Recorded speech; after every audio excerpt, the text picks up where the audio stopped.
ಈ ಥರ ಚೆಕ್ಸನ್ನು ನೀವು ಮನೆಯಲ್ಲೇ ಬಿಗಿನರ್ಸ್ ಆಗಿದ್ದರೂ ಪರ್ಫೆಕ್ಟಾಗಿ ಮಾಡಬೇಕು ಅಂತ ಇದ್ದರೆ ಈ ನನ್ನ ವಿಡಿಯೋನ ಫುಲ್ ಕಂಪ್ಲೀಟಾಗಿ ನೋಡಿ.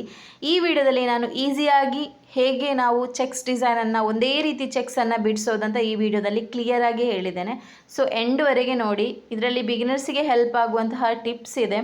ತುಂಬ ಈಸಿ ಮೆಥಡಲ್ಲಿ ಮಾಡ್ಬೋದಂತ ಡಿಸೈನ್ ಇದು. ಈಗ ತುಂಬ ಜನಕ್ಕೆ ಚೆಕ್ಸ್ ಡಿಸೈನ್ ಮಾಡ್ತೀರಾ ನೋಡಿ. ಈಗ ಇದು ಸ್ಲೀವ್ಸ್ ಇದ್ದು ಬಾರ್ಡರ್ ಲೈನ್ ಆದರೆ ಇದು ಸ್ಲೀವ್ಸ್ ಒಂದು ಮಾರ್ಕಿಂಗ್ ಅಂತ ಅಂದ್ಕೊಳ್ಳಿ ನೀವು. ಈಗ ತುಂಬ ಜನಕ್ಕೆ ಏನಂದರೆ ವರ್ಕ್ ಮಾಡ್ತಾರೆ, ಅವರಿಗೆ ಈ ಚೆಕ್ಸ್ ಡಿಸೈನ್ ಎಲ್ಲ ಕರೆಕ್ಟಾಗಿ ಬರಲ್ಲ. ಸೊ ಅಂಥವರಿಗೆ ನಾನು ಈಸಿ ಟ್ರಿಕ್ಸನ್ನು ಹೇಳ್ತೇನೆ. ನೀವು ಹೇಗೂ ಇಲ್ಲಿ ಒಂದು ಬಾರ್ಡರ್ ಲೈನನ್ನು ಮಾಡ್ತೀರಾ, ಅಂದರೆ ಬೀಡ್ಸ್ ವರ್ಕ್ ಸ್ಟೋನ್ಸ್ ವರ್ಕ್ ಏನಾದರೂ ಮಾಡ್ತೀರಾ. ಸೊ ಇಲ್ಲಿ ನೀವು ಚೆಕ್ಸನ್ನು ಹೇಗೆ ಮಾಡಬೇಕು, ಈಸಿ ಮೆಥಡ್ ಇದು. ಬಿಗಿನರ್ಸಿಗೆ ಒಳ್ಳೆ ಟಿಪ್. ಸೊ ನನ್ನ ಚಾನಲನ್ನು ಸಬ್ಸ್ಕ್ರೈಬ್ ಮಾಡ್ಕೊಳ್ಳಿ ಇಂಥ ಟಿಪ್ಸಿಗೋಸ್ಕರ. ಯಾರಿಗಾದ್ರೂ ಕ್ಲಾಸ್ ಬೇಕಾದರೆ ಜಾಯ್ನ್ ಆಗ್ಬೋದು. ಸೊ ಫಸ್ಟಿಗೆ ನಾವು ಈ ಬಾರ್ಡರ್ ಲೈನ್ ಮಾಡ್ಕೊಳ್ತೇವಲ್ಲ, ಸೊ ನೆಕ್ಸ್ಟ್ ನಾವು ಈ ಚೆಕ್ಸ್ ಡಿಸೈನನ್ನು ಪರ್ಫೆಕ್ಟಾಗಿ ಎಲ್ಲ ಚೆಕ್ಸ್ ಒಂದೇ ರೀತಿ ಬರುವ ಹಾಗೆ ಹೇಗೆ ಮಾಡೋದಂತ ನಾವು ಈ ವಿಡಿಯೋದಲ್ಲಿ ನೋಡುವ. ಮೊದಲು ನಾವು ಒಂದು 2 ಇಂಚ್ ಗ್ಯಾಪಷ್ಟು 2 ಸೆಂಟಿಮೀಟರ್ ಮೊದಲು ನಾವು ಈ 2 ಸೆಂಟಿಮೀಟರ್ ಗ್ಯಾಪಷ್ಟು ಒಂದು ಸ್ಕ್ವೇರ್ ಆಗಿರುವಂತಹ ರಟ್ ಪೀಸನ್ನು ಕಟ್ ಮಾಡ್ಕೊಳ್ಬೇಕು. ನೋಡಿ ಈಗ ನಾನಿಲ್ಲಿ ನೋಡಿ, ಈಗ ಇದೊಂದು ರಟ್ ಪೀಸ್. ಸೊ 2 ಸೆಂಟಿಮೀಟರ್ ಆಗುವಷ್ಟು ನಾನೊಂದು ಮಾರ್ಕಿಂಗ್ ಹಾಕ್ಕೊಳ್ತೇನೆ. ಇಲ್ಲಿಗೆ ಒಂದು 2 ಸೆಂಟಿಮೀಟರ್ ಆಗುತ್ತೆ, ಪ್ಲಸ್ ಇಲ್ಲಿ ಕೂಡ 2 ಸೆಂಟಿಮೀಟರ್. ಇಲ್ಲಿಂದ ಫುಲ್ ಸ್ಕ್ವೇರ್ ಒಂದೇ ಶೇಪ್. ಓಕೆ, ಇಲ್ಲಿ 2 ಸೆಂಟಿಮೀಟರ್, ಇಲ್ಲಿಂದ ಮೇಲ್ಗಡೆಗೆ ಕೂಡ 2 ಸೆಂಟಿಮೀಟರ್. ಆಗ ನಾವು ಇದನ್ನು ಇಷ್ಟು ಪೀಸನ್ನು ಕಟ್ ಮಾಡಿಕೊಳ್ಬೇಕು.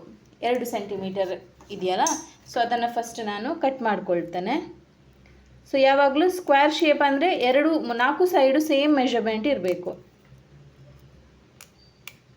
ಸೊ ಬನ್ನಿ, ಈಗ ಇದು ಕಟ್ ಆಯಿತು. ಸೊ ಸ್ಟಾರ್ಟಿಂಗ್ ನಾವೇನು ಮಾಡಬೇಕು, ತುಂಬ ಜನ ಏನು ಮಾಡ್ತಾರೆ, ಸೈಡಿಂದೆಲ್ಲ ಇಡ್ತಾರೆ. ಸೈಡಿಂದಲ್ಲ, ಸೆಂಟರಿಂದ ಇಡಬೇಕು. ಓಕೆ, ಫಸ್ಟಿಗೆ ಇನ್ನೊಂದು ಸಲ ಮೆಷರ್ಮೆಂಟ್ ಚೆಕ್ ಮಾಡ್ಕೊಳ್ಳುವ, ಯಾಕಂದರೆ ಮೆಷರ್ಮೆಂಟ್ ತುಂಬ ಮೇಯ್ನ್. ಸೊ ಇಲ್ಲಿ 2 ಸೆಂಟಿಮೀಟರ್, ಇಲ್ಲಿ 2 ಸೆಂಟಿಮೀಟರ್, ಇಲ್ಲಿ ಸ್ವಲ್ಪ ಜಾಸ್ತಿ ಇದೆ, ಚೂರು ಕಟ್ ಮಾಡಬೇಕು.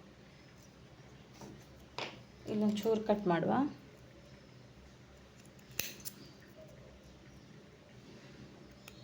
ಕರೆಕ್ಟ್ ಮೆಷರ್ಮೆಂಟ್ ತಗೊಳ್ಬೇಕು, ಇಲ್ಲಾಂದರೆ ಆಚೀಚೆ ಆಗುತ್ತೆ.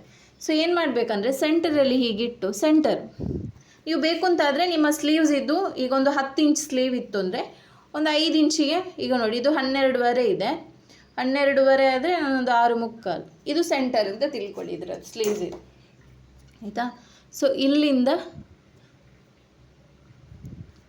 ಈ ರೀತಿ ಮಾರ್ಕ್ ಹಾಕ್ಕೊಂಡು ಬರಬೇಕು. ಇದು ಯಾರಿಗೆ ಅಂದರೆ ಬಿಗಿನರ್ಸಿಗೆ ತುಂಬ ಹೆಲ್ಪ್ ಆಗುತ್ತೆ ಟಿಪ್ಸ್. ಯಾಕಂದರೆ ತುಂಬ ಜನಕ್ಕೆ ಸ್ಕ್ವೇರ್ ಶೇಪ್ ಕರೆಕ್ಟಾಗಿ ಮಾಡಲಿಕ್ಕೇ ಬರಲ್ಲ. ಅಂದರೆ ಒಂದು ಶೇಪು ನಿಮಗೆ ಸ್ಕ್ವೇರಲ್ಲಿ ಒಂದು ಶೇಪ್ ಸ್ವಲ್ಪ ಆಚೆ ಆದರೆ ಒಂದು ಶೇಪ್ ಸ್ವಲ್ಪ ಚಿಕ್ಕದಾಗತ್ತೆ, ಮತ್ತು ಲೈನ್ಸ್ ಕೂಡ ಹಾಗೆ ಕರೆಕ್ಟ್ ಬರಲ್ಲ. ಸೊ ಅಂಥವರಿಗೋಸ್ಕರ ಈಸಿ ಟ್ರಿಕ್ಸ್ ಇದು ಆಯಿತಾ. ಸೊ ಇಲ್ಲಿಂದ ಇಲ್ಲಿ ಕೂಡ ಲೈನ್ ಹಾಕ್ಕೊಳ್ಳಿ. ಅದೇ ರೀತಿ ಇಲ್ಲಿ ಕೂಡ ಹಾಕ್ಕೊಳ್ತಾ ಹೋಗ್ಬೋದು. ಬೇಕಾದ್ರೆ ಈ ರೀತಿ ಸ್ಕ್ವೇರಲ್ಲಿ ಬೇಕಾದ್ರೂ ಇಡ್ಬೋದು. ನೋಡಿ ಈ ರೀತಿ ಕಂಟಿನ್ಯೂಸ್ ಸ್ಟಾರ್ಟಿಂಗ್ ಅಲ್ವಾ. ಸೊ ಸ್ಟಾರ್ಟಿಂಗ್ ಆಗುವಾಗ ಇದೇ ಸ್ಕ್ವೇರನ್ನೇ ಕಂಟಿನ್ಯೂ ಮಾಡ್ತಾ ಹೋಗಿ. ಆಗ ನಿಮಗೆ ಫುಲ್ ಸ್ಕ್ವೇರ್ ಶೇಪಲ್ಲೇ ಡಿಸೈನನ್ನು ಹೇಗೆ ಮಾಡೋದು ಅಂತ ಕರೆಕ್ಟ್ ಗೊತ್ತಾಗತ್ತೆ.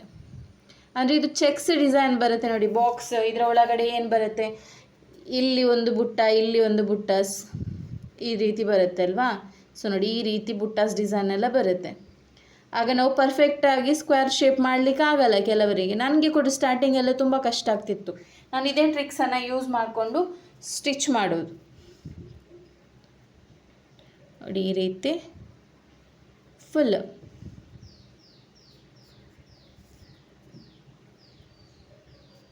ಆಗೇನಾಗುತ್ತೆ, ಇಲ್ಲಿ ಕೂಡ ನಿಮಗೆ ಸೇಮ್ ಬರುತ್ತೆ. ಈ ಎಂಡಿಗೆ ಕೂಡ ಡಿಸೈನ್ ಉಂಟಲ್ಲ, ಅದು ಕೂಡ ಸೇಮ್ ಬರುತ್ತೆ. ಇಲ್ಲದಿದ್ದರೆ ಏನಾಗುತ್ತೆ ಅಂದರೆ ಇಲ್ಲಿ ಒಂಚೂರು ಜಾಗ, ಇಲ್ಲಿ ತುಂಬ ಜಾಗ, ಇಲ್ಲಿ ಒಂಚೂರು ಜಾಗ, ಹಾಗೆ ಬರುತ್ತೆ.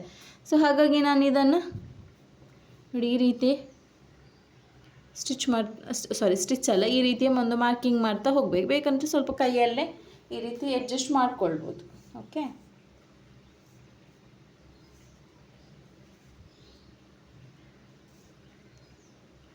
ಫುಲ್ ಇಲ್ಲಿಂದ ಸ್ಟಾರ್ಟ್ ಮಾಡಿ. ಒಂದು ಸೈಡ್ ಕಂಪ್ಲೀಟ್ ಮಾಡ್ತೇನೆ, ಆಗ ನಿಮ್ಗೊಂದು ಐಡಿಯಾ ಸಿಗುತ್ತೆ ಹೇಗೆ ಮಾಡಬೇಕು ಅಂತ. ಈಗ ನಾನು ರಿಂಗಿಗೆ ಹಾಕಲಿಲ್ಲ, ನೀವು ಸ್ಟಿಚ್ಚು ಅಂದರೆ ಈ ಮಾರ್ಕಿಂಗ್ ಎಲ್ಲ ಮಾಡುವಾಗ ರಿಂಗಿಗೆ ಹಾಕಿ ಟ್ರೇಸಿಂಗ್ ಮಾಡುವಾಗ ಈ ಥರ ಟ್ರೇಸಿಂಗ್ ಮಾಡುವಾಗ ರಿಂಗಿಗೆ ಹಾಕಿ ಟ್ರೇಸಿಂಗ್ ಮಾಡ್ಬೋದು. ಇದು ನಾನು ರಿಂಗಿಗೆ ಹಾಕಲಿಲ್ಲಲ್ಲ, ಸ್ವಲ್ಪ ಆಚೆ ಈಚೆ ಆಗುತ್ತೆ ನನಗೆ. ಅಂದರೆ ಸಿಲ್ಕ್ ಅಲ್ವಾ, ಕಾಟನ್ ಸಿಲ್ಕ್ ಅಲ್ವಾ, ಈ ಥರನೇ ಬ್ಲೌಸ್ ಪೀಸ್ ಎಲ್ಲ ನಿಮಗೆ ಸೇಮ್ ಮೆಟೀರಿಯಲೇ ಬರೋದು, ಕಾಟನ್ ಸಿಲ್ಕ್ ಎಲ್ಲ.